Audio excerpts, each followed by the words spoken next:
সেই অস্বাভাবিক হোল্ডিংকে এই বাতিল করতে হবে।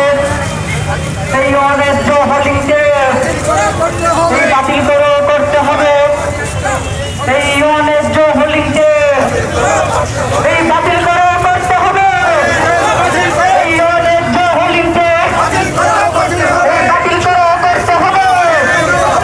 এই অন্যায্য হোল্ডিংকে এই অস্বাভাবিক হোল্ডিংকে এই পেশ হবে। এই পেশ হবে।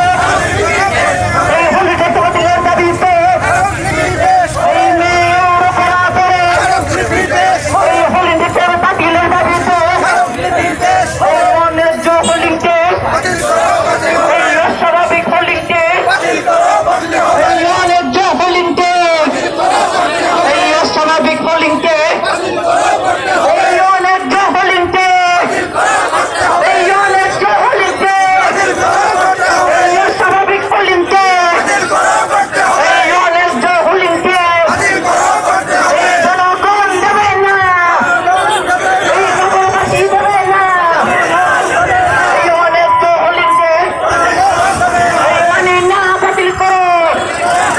এই অন্যায্য হোল্ডিংকে এই মানে না বাতিল করো। এই অন্যায্য হোল্ডিংকে এই মানে না বাতিল করো। এই পেশ হবে। এই মেয়র করা করে এই মেয়র করা করে অন্যায্য হোল্ডিংকে নগরবাসী মানে না। এই অন্যায্য হোল্ডিংকে এই অস্বাভাবিক হোল্ডিংকে এই অস্বাভাবিক হোল্ডিংকে এই অন্যায্য হোল্ডিংকে এই জনগণ মানে না। এই অন্যায্য হোল্ডিংকে এই অস্বাভাবিক হোল্ডিংকে এই অস্বাভাবিক হোল্ডিংকে এই অস্বাভাবিক সম্পাদক তিনি স্বাক্ষর সহ তিনি সেখানে স্বাক্ষর সিলমোহর সহ স্বাক্ষর প্রদান করেছেন। এই যে আমার পাশে দাঁড়ানো সিলেট প্রেস ক্লাবের বারবার নির্বাচিত সভাপতি ইকবাল সিদ্দিকী তিনিও নিজে এখানে এসেছেন। সিলেট ক্রীড়া সংস্থা এই ক্রীড়া সংস্থার সাধারণ সম্পাদক মাহউদ্দিন সেলিম তিনি দোকান মালিক সমিতিরও সাধারণ সম্পাদক। তিনি কালকে নিজে ফোন করে সাইন ভাই আমি স্বাক্ষর দিচ্ছি, তিনি স্বাক্ষর দিয়ে এখানে স্বাক্ষর দিয়েছেন। সিলেটের কর নিয়ে সরকারের কর বেশি হলো না কম হলো, জনগণ করতে ফাঁকি দিচ্ছে কিনা এটা নিয়ে যারা চর্চা করেন তাদেরকে বলা হয় কর আইনজীবী। এই কর আইনজীবীদের আলাদা একটা ট্যাক্সেশন অফিসে তাদের বার অ্যাসোসিয়েশন আছে।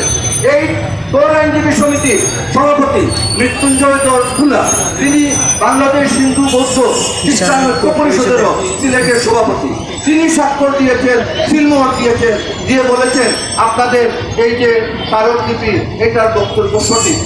আপনারা দেখেছেন মানবাধিকার কর্মী ইরফানুজ্জামান চৌধুরী তিনিও স্বাক্ষর দিয়েছেন। আমরা বাংলাদেশ মুক্তিযোদ্ধা সংসদের সাথে যোগাযোগ করেছি। মুক্তিযোদ্ধাদেরকে সিটি কর্পোরেশন করের আওতা বহির্ভূত রেখেছেন, কিন্তু যে সকল মুক্তিযোদ্ধা সিলেট শহরে তাদের জায়গা নেই, বাড়ি নেই, হোল্ডিং নেই, তারা ভাড়া করে থাকে। আজকে যে বাড়ির ট্যাক্স ছিল 100 টাকা, সেটা যখন 50,000 টাকা করা হবে তখন বাড়ির মালিক সেই বাড়ির ভাড়া বহুগুণ বৃদ্ধি করে দিয়েছেন। তখন যে মুক্তিযোদ্ধারা ভাড়াটিয়া থাকেন তারা যদিও করমুক্ত, কিন্তু ওই যে বৃদ্ধি করা করে পরোক্ষ ভাবে তারা নিষ্পেষিত হবে এবং হচ্ছে।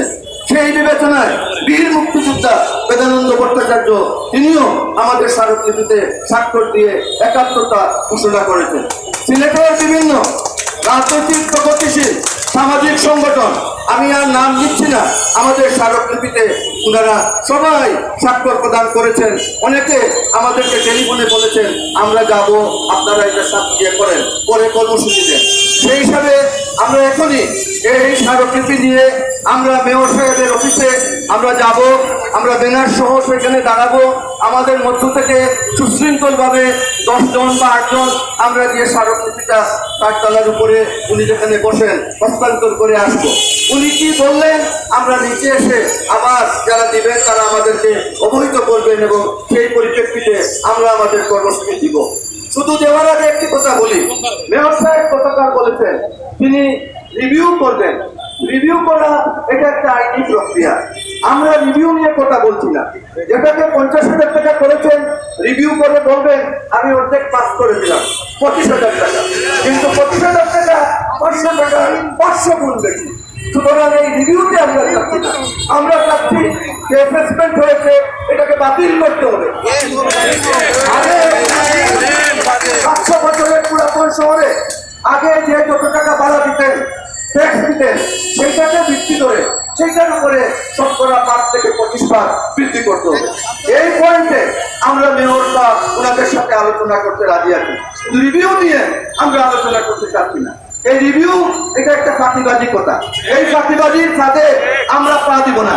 আমরা জনগণকে আমরা সচেতন করব, আমরা জানাচ্ছি এই রিভিউর সাথে আমরা আপনারা কেউ আমরা পা দিব না।